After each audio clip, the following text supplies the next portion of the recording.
I'm Brian. I'm a product designer at Notion and currently in Berlin for the first time. Yeah.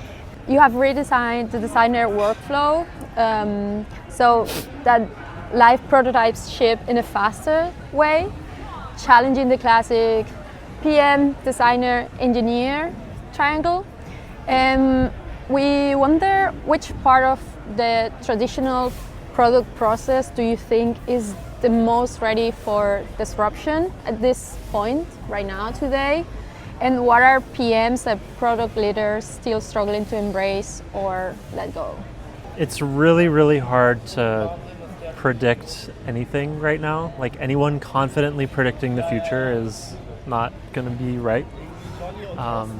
I think we're just in an interesting time where everything feels quite blurry, which is good. Like we get to revisit assumptions and all this kind of thing. I think one thing that's particularly blurry right now is job titles and like what is our role and what's the process. I think we get to look at all those things from scratch. So for example, designers are certainly writing more code than they've ever written before, probably with the help of AI. I think more PMs are probably designing and prototyping than ever before with AI. Engineers, the same thing. And so I think the biggest opportunity for disruption right now is people willing to break outside of their job title and don't be constrained by what your job title says you should do if the goal is for us to build useful software that solves problems for people. And we finally have this tool or this set of tools that makes it really easy to at least step outside, at least one step outside of your job title and try something, make something. So that feels ripe for disruption. And I don't know, like people seem to be doing that quite quickly. Everyone I talk to, designers are maybe even ahead of the curve on this, like trying Claude Code and prototyping in code. So what do product leaders need to adapt for is like this. Like how do we get to the point where designers can prototype something quite realistic? Can we get that to a world where it can ship safely? How do we avoid it becoming slop? How do we avoid that causing like a very long queue of code review and having to pull in engineers to review just sloppy work not because the designer doesn't care, but rather because the AI is still quite nascent or the prompting was very exploratory and not intended to go to production. All of a sudden we need to take those ideas and figure out how to deploy them safely, make them secure, and not take up everyone's time. Because if we can solve that, then you end up with more people able to contribute to a production code base and ship features faster with less process. We just have to figure out how to do it safely with the right guardrails and hopefully keep quality high. It's more AI handles a bit of the execution. Then things like taste, judgment, curiosity, depth of experience are hard to define and also harder to hire for. So how do people now are supposed to assess whether someone has that depth? And how do you think is something that it can be developed or something you either show up that you have it or don't?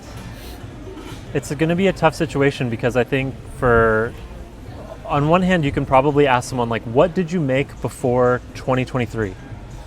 Maybe 2024. Like, did you ship software before then? Was that software good? Did it solve real problems?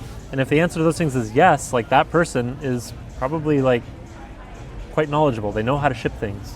It became blurrier around 2024 as more and more of this is like handed over to AI. But I suppose still the evaluation, it's going to be fuzzy, but it's something like you're going to know it when you see it. Like, has this person shipped a real thing that solves a real problem for real people? Have they worked on it for a non-trivial amount of time? Like it's easy to be a weekend warrior and ship a hacky side project in 20 minutes from your phone, right? But were you able to iterate on it? Were you able to like show it to real customers, get feedback, incorporate that feedback? So I think people who can talk about that and who can demonstrate that they've done that over time with or without AI, like those people are in a great position. I think the main thing is for people who are using AI to make software for the first time, who might not have known how to make software before, is can you do it while also building an understanding of how software works?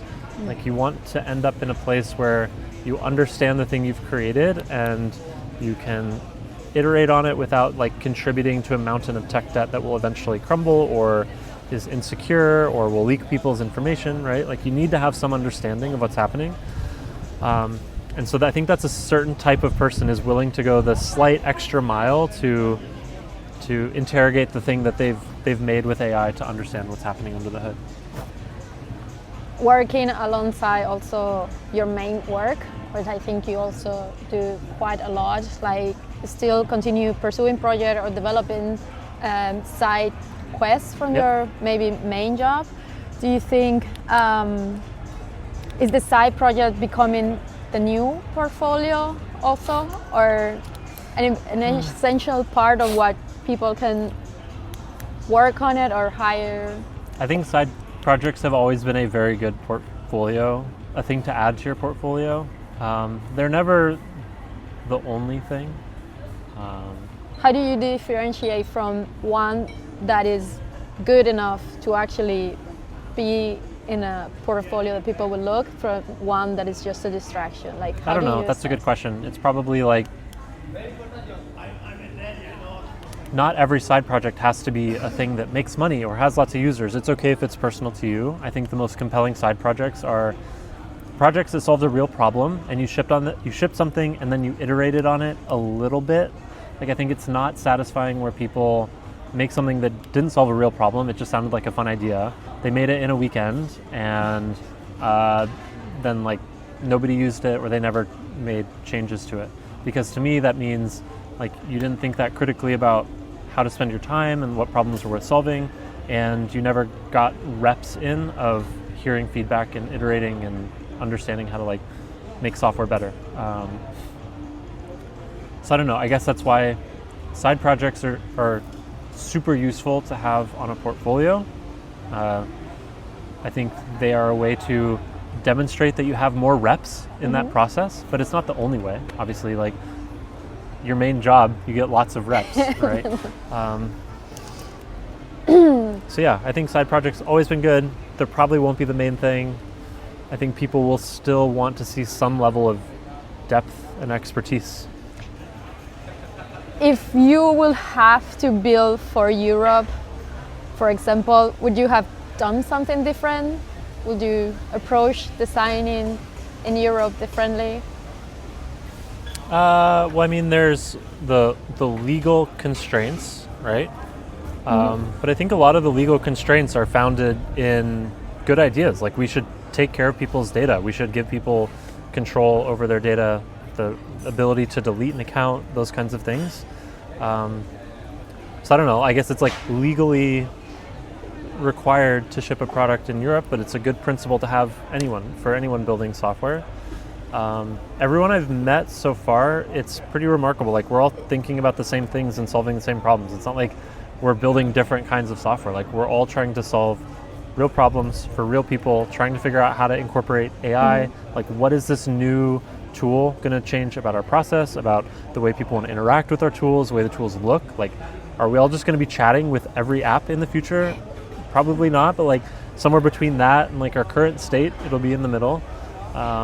So everyone's just trying to figure out the same thing. Everyone's trying to figure out how do we leverage AI without spending too much money? How do we incorporate the right blend of LLMs and non-deterministic outputs and code and deterministic outputs? And like, how do we work those things together to automate a process that deserves to be automated or get insights that were hard to get in the past, right? Like these are all pretty universal things.